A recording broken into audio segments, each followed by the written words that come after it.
Yung umuwi ka ng Pilipinas at nagbakasyon tapos syempre na-miss mo yung ganitong pagkain at bawal to sa Middle East. Kaya magluluto tayo ng sinigang na pata ng baboy. Mga 5 taon ko siguro hindi natikman to. Magpainit lang tayo ng kaldero at lagyan lang natin ng konting mantika. Igisa lang natin ng sibuyas. Isagisahin lang natin hanggang sa lumabas yung aroma at ilagay na rin natin yung pata ng baboy natin. Pinahiwa lang natin ng medyo maliliit yan para madaling lumambot. Yan, kailangan lang natin tostahin yung mga gilid-gilid niyan para lumabas yung lasa. At lagyan lang natin ng kumukulong tubig galing sa takure para mabilis syempre kumulo.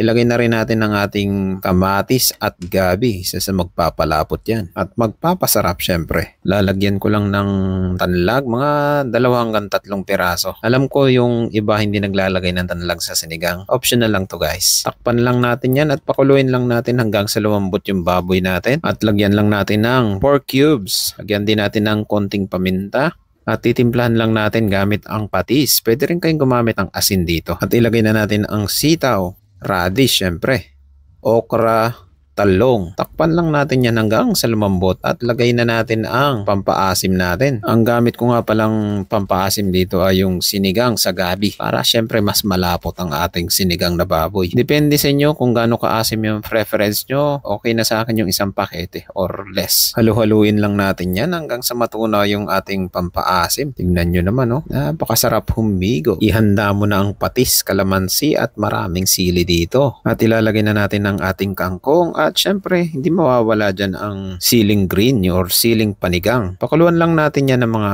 1 hanggang 2 minuto. Alam mo na ang kasunod nito. Syempre, kainan na at ang makahigop na ng sabaw. Tama-tama, umuulan, kumikidlat. Kapag nagustuhan mong videos na to, huwag mo namang kalimutan i-like and share. Maraming salamat. See you in my next cooking trip ko.